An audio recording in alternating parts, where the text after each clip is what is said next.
Hi అండి, ఈరోజు మన వీడియోలో చాక్లెట్ స్పాంజ్ కేక్ని ఎలా చేసుకోవాలో చూద్దాం. ముందుగా మిక్సీ జార్లకి 2 గుడ్లు వేసుకోవాలి. ఇప్పుడు 1 కప్పు తోటి అన్ని కొలతలు వేసుకోవాలన్నమాట. 1 కప్పు చక్కెర, 1/2 కప్పు పాలు, 1/2 కప్పు నూనె వేసుకొని మెత్తగా ఈ విధంగా బ్లెండ్ చేసుకోవాలి.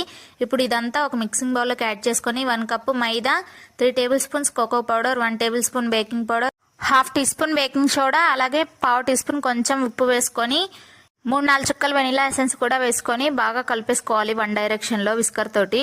ఇప్పుడు మనం ఒక బౌల్ కి డస్టింగ్ చేసుకోవాలి. ఆయిల్, మైదా వేసుకొని స్టవ్ పైన ఒక పాన్ పెట్టుకొని ప్రీహీట్ చేసుకోవాలి. ఇప్పుడు అందులోకి అడుగున చిన్న బౌల్ గాని స్టాండ్ గాని వేసుకొని మనం కేక్ బ్యాటర్ టిన్ కూడా అందులోనే పెట్టేసుకొని 15 మినిట్స్ మీడియం ఫ్లేమ్ లో, 30 మినిట్స్ లో ఫ్లేమ్ లో బేక్ చేసుకుంటే పర్ఫెక్ట్ గా బేక్ అవుతుంది. తర్వాత ఎడ్జెస్ ని ఇలా కట్ చేసుకొని నీట్ గా సర్వ్ చేసేసుకోవడమే. చాలా స్పాంజీగా ఉంటుంది. ఇలాంటి క్విక్ అండ్ ఈజీ రెసిపీస్ కోసం మన ఛానల్ ని సబ్స్క్రైబ్ చేసుకొని ఈ వీడియో నచ్చితే లైక్ చేయండి.